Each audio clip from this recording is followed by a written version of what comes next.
আমি যখন চিরাঙ্গের এসপি ছিলাম তখন সালাউদ্দিন কাদের অ্যারেস্ট হয়েছিল। আওয়ামী লীগের বড় বড় নেতা আমাকে বলছে তুমি ওখানে থাকতে সে অ্যারেস্ট হয় কেমনি, তাকে জামিনের ব্যবস্থা করে দাও। আমি সাইডে কী বলেন, ওকে তাকে নিয়ে আমরা খেলতেছি। আমি কি আপনারা খেলতে পারবো? ওই আপনাকে নিয়ে খেলবে, ওই জামিন টামিন ব্যাপারে আমি কিছু করতে পারবো না।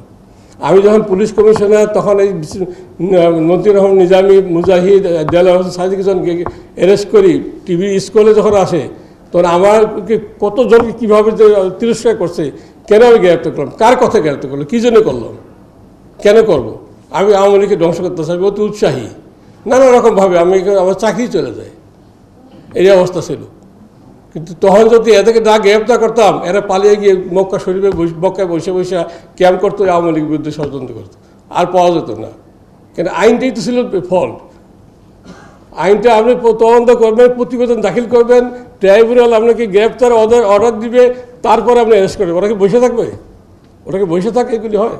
এরপরে আমি কামারুজ্জামান মোল্লা কাদেরকে হাইকোর্ট থেকে বেরিয়েছে ধরে নিয়েছি।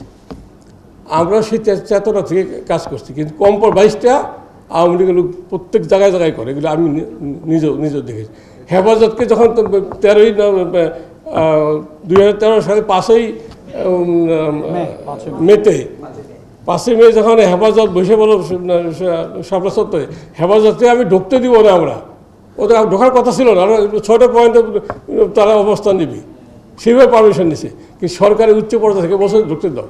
আমি বললাম যে স্যার ঢুকতে দাও, ঠিক হবে না, ওরা করে চলে যাবে। আসলো, ঢুকলো, তারা বসে পড়লো।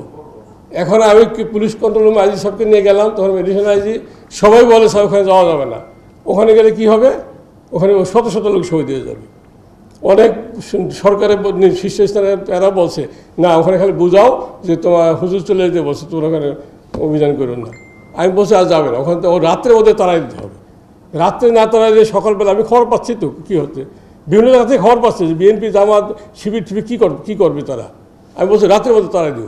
একমাত্র আমি কঠিন অবস্থায় ছিলাম যে রাত্রে আসা যাবে না, তারপর অপারেশন প্ল্যান হয়েছে, তারপর রাজি হয়েছে। কাজে এই যে কম্প্রোমাইজ কার সাথে করবেন, কারণ আপনি রিকাউন্সিলিং কার সাথে করবেন? ওই রাজাকার আল বদল এই সমস্ত যারা পলিটিক্যালি হাইলি মোটিভেটেড, এদের সাথে কোনো কম্প্রোমাইজ করা দরকার, কিন্তু সেটাই হচ্ছে। সিরিজ বোমা 63 জেলায়, তারপরে এই যে আওয়ামী লীগের নেতাগুলি 22 হত্যা করার, জনপ্রিয় নেতাগুলিকে 24 আগস্ট ঘটানো, এইগুলি জঙ্গিদের দিয়ে কারা করছে? তৎকালীন সরকারের ছত্রছায়া এগুলি করা হয়েছে। বাংলা ভাই, আমি রাজশাহী দিয়ে দিয়েছিলাম, বাংলা ভাই কীভাবে তৈরি হয়েছে আমরা জানি না। ওখানে রুলিং পার্টির এমপি, মন্ত্রী এগুলোর সাথে সম্পর্ক ছিল না। কাজে যদি রুলিং পার্টি আপনি শুধু তাহলে না মানে এই জঙ্গি, শুধু জঙ্গি বলেন না, যে কোনো সন্ত্রাসী বলেন, চরমপন্থী বলেন, যদি কোনো তারা গডফাদার না পায়, মুরব্বী না পায়, তার মাথা সাথে দেখতে পায় না। চিটাগাঙে শুনলাম, চিটাগাং এডিশনে এসপি ছিলাম, ডিএজি ছিলাম, চিটাগাঙের সন্ত্রাসের গডফাদার ছিল সালাউদ্দিন কাদের চৌধুরী। যত কিলিং হয়েছে সব শিবিরের নাচে গুরবে দিয়ে এগুলি সে করছে।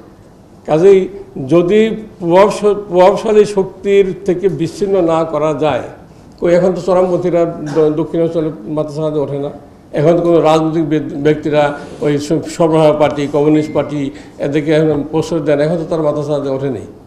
কাজেই এই 2001 থেকে 2006 যে জঙ্গিবাদের উত্থানটা সৃষ্টি হয়েছিল, 2013-তে যখন পলিটিক্যাল আন্দোলন হয়, এই সুযোগে তামিম চৌধুরী আইসা জেএমবিকে আবার রিঅ্যাক্টিভেট করে, নিউ জেএমবি করে আইএসএ আন্দোলন, আমরা আইএসএ স্বীকার করি না, কিন্তু আইএসএর মতাদর্শে তারা তৈরি হয়েছিল।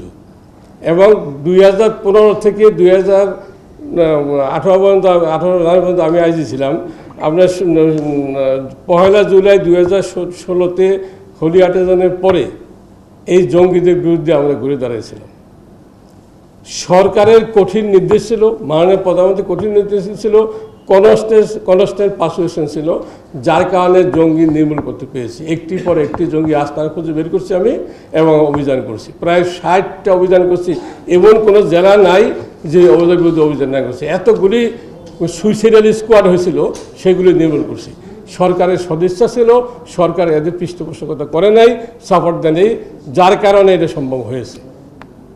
কাজেই যে ওই যে যেই গ্রুপটা সাম্প্রদায়িক গ্রুপ এদের পিছনে বৃহৎ রাজনৈতিক দল প্রভাবশালী ব্যক্তি না থাকলে তারা কিন্তু পারবে না, আগাইতে পারবে না।